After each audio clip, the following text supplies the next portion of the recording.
Nós vamos começar o curso, pessoal, com um exercício, tá? Vocês têm aqui a seguinte situação. Nós pegamos uma massa, uma mesma massa, que a gente não conhece o valor, ela foi medida 100 vezes, tá vendo? 100 vezes numa mesma balança, tá? Então nós pegamos uma balança, a mesma balança, e medimos a mesma massa 100 vezes. Só que essas 100 medições são 100 medições realmente. Não é pegar e botar a massa em cima do prato da balança e anotar valores. Então, como é que a pessoa faz? Ó? Ela liga a balança, né, espera estabilizar o zero, ok? Imagina vocês indo numa farmácia, né? Medir a massa de vocês lá. Vocês vão ver a balança tá zerada. Aí vocês sobem em cima da balança, não é isso? Aí o primeiro valor, ó, que ele mediu a massa foi 1.012 gramas, tá vendo? Ele mediu o valor, deu 1.012 gramas. Tá certo? Eu pintei ali de azul, tá vendo? Beleza? Aí, para fazer a próxima medição, a pessoa tira a massa do prato da balança. Ela não deixa a massa lá em cima, ela tira, espera a balança voltar a zero, ok? Se não voltar a zero, ela faz o zero, né? Tem aquele botãozinho lá da tara do zero da balança, ela faz o zero e depois ela põe a massa de novo no prato da balança. Na segunda vez, ó, ela encontrou o valor 1.014, tá vendo? Estou pintando lá em azul. Ela encontrou o valor 1.014. Ó. Daí ela tira de novo e vai fazendo as 100 repetições. Agora, nesse momento, vocês vão fazer o item A e o item B desse exercício, tá? O que é o item A? Olha só. O primeiro valor que ele encontrou foi 1.012, certo? Foi 1.012. Então, nós vamos lá no 1.012, naquele quadro ali do item A, ó, ali embaixo, e vamos fazer um X lá no 1.012. Opa, é como se a gente estivesse contando quantas vezes o valor 1.012 apareceu. Então, o valor 1.012 apareceu uma vez, ó. Coloquei um xizinho nele lá, já vai aparecer para você se ainda não apareceu. Tá vendo? 1.012. Ok? Aí o segundo valor que apareceu foi o valor 1.014. Usando aqui a sequência na linha, 1.014. Então vamos lá no 1.014, vamos fazer um xizinho, tá vendo? 1.014. Tá vendo? Apareceu 1.014. A terceira medição, o terceiro valor encontrado, também foi 1.014. Então agora nós vamos pegar em cima daquele 1.014 que a gente já tinha feito um X, coloca mais um X lá, em cima. É como se a gente estivesse empilhando o tijolinho, né? Cada vez que o valor repete, nós vamos colocar um X ali, pode até pintar o quadro inteiro, mas fica mais difícil nesse momento. Vamos fazendo esse empilhamento aí, tá vendo? Então nós já temos dois valores 1.014 que foram encontrados e um valor 1.012. O próximo valor que foi encontrado, seguindo lá a tabela, foi 1.015. Então vamos lá no 1.015 e vamos fazer um X no valor 1.015, tá vendo? Então vocês vão fazer o quê? O item A agora é preencher o quadro do item A. Vocês vão pegar todos esses valores medidos, todos os 100 valores medidos, e vão fazer como eu fiz agora.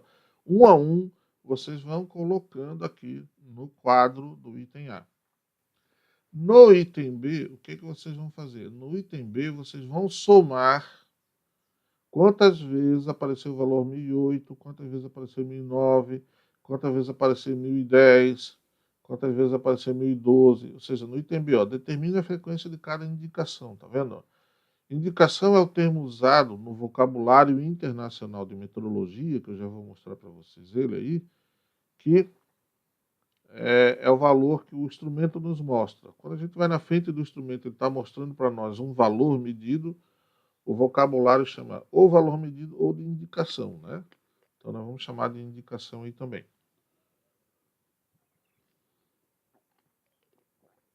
Então vocês vão fazer isso agora.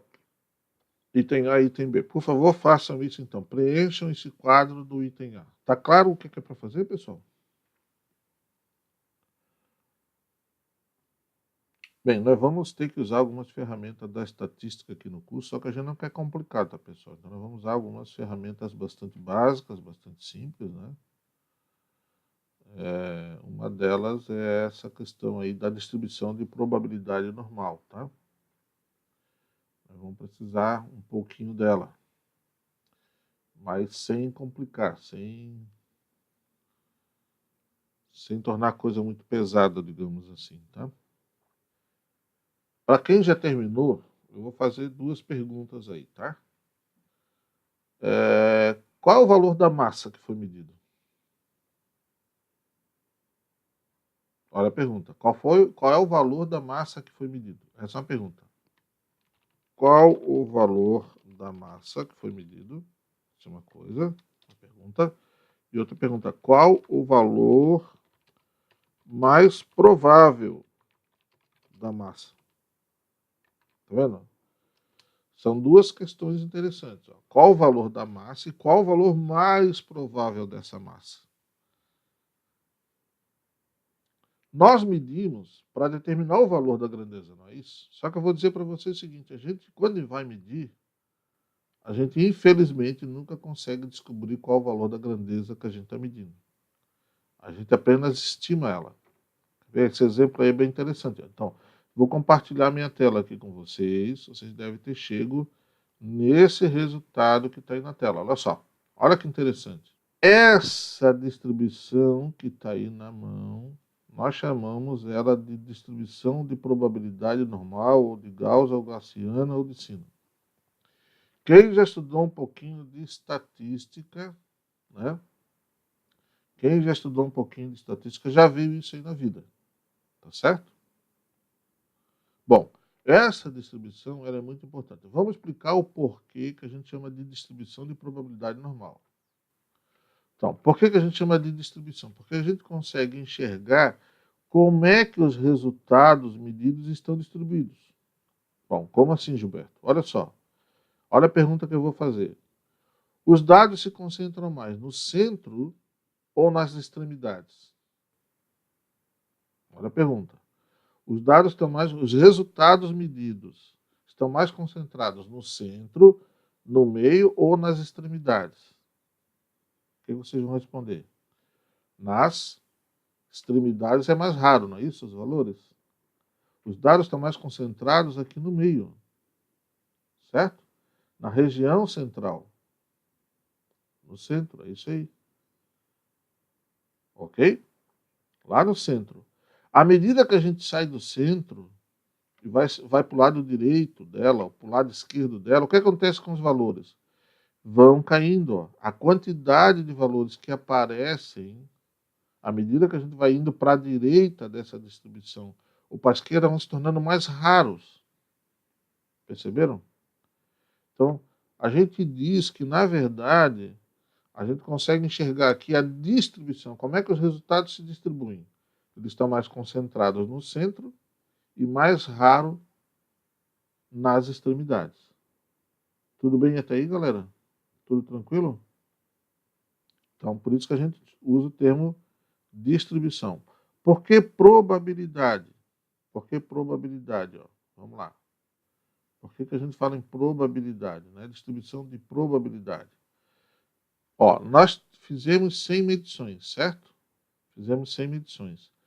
Se a gente fizer a 100ª medição, a gente parou na 100ª, mas se a gente fizesse mais uma, que é a 100ª medição, a probabilidade de a gente achar o valor para a 100ª medição seria mais provável a 100ª medição dar o valor 1014 ou 1008?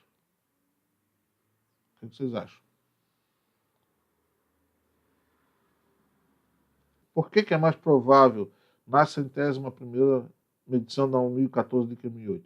Porque o gráfico mostra isso. Esse gráfico mostra que o valor 1014 apareceu muito mais vezes do que o valor 1008. Então, isso é probabilidade, né? É mais provável. É claro que pode dar 1008, mas é muito mais provável dar 1014. Se a gente fizesse a 100ª medição, é mais provável dar 1015 ou dar 1020? 1015? Por que 1015? Porque 1015 se repetiu, apareceu muito mais vezes do que o valor 1020. Perceberam? Então a gente consegue ter uma ideia de probabilidade de valores aí. Onde é que os valores são mais prováveis de aparecer? Aqui, ó, no centro da distribuição. Né? Quais são os valores mais prováveis de acontecer? 1014, 1015, 1016, 1017, 1013 e assim por diante, como a gente falou ainda há pouco. À medida que a gente vai para os extremos, a probabilidade da gente encontrar o valor cai e cai bastante. Certo? Outra coisa importante, ó.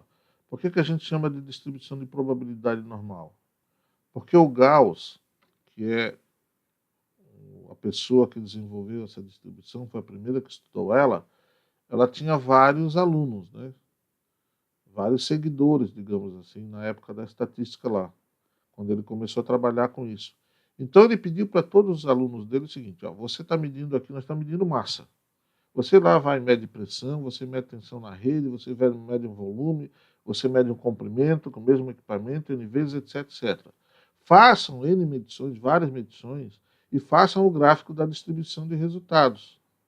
E todos vieram com o mesmo formato de gráfico. Vários valores concentrados no centro, e à medida que vai para a direita, para a esquerda, se tornando mais raro.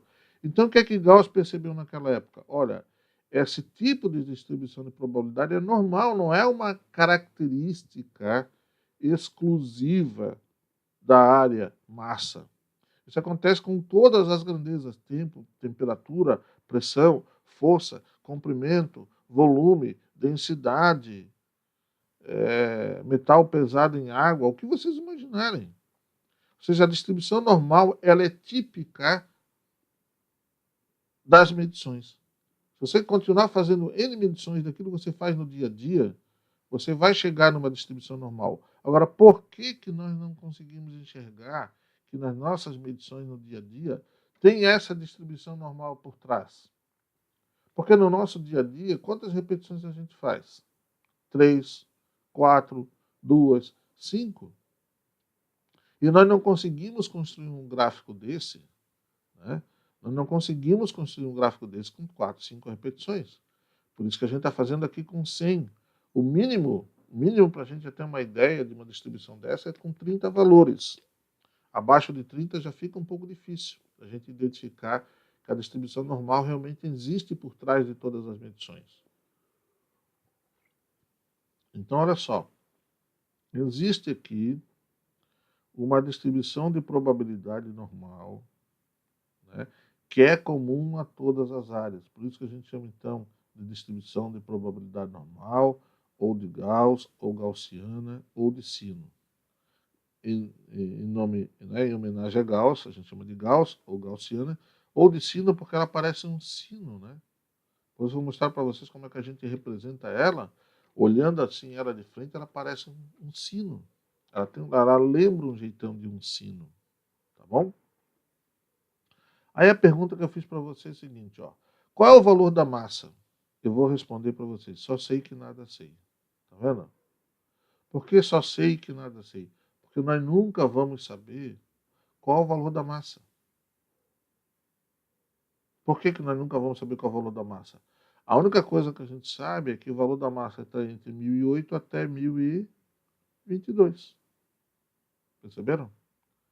Então, por isso que a gente está dizendo aqui, ó, que medir é uma coisa difícil, no sentido de que eu não vou chegar no valor da grandeza. Eu vou estimar o valor da grandeza. Chegar próximo do valor da grandeza, mas nós nunca vamos saber qual é a massa que nós medimos. A gente vai dizer, em outras palavras, aqui, ó, como está dizendo aqui no texto, tá vendo? Não sei se vocês já estão enxergando aqui, ó. Apenas podemos afirmar que o valor da massa que nós medimos está dentro do intervalo 1008 a 1022 gramas. Apenas podemos afirmar que o valor da massa está dentro desse intervalo. Que foi o valor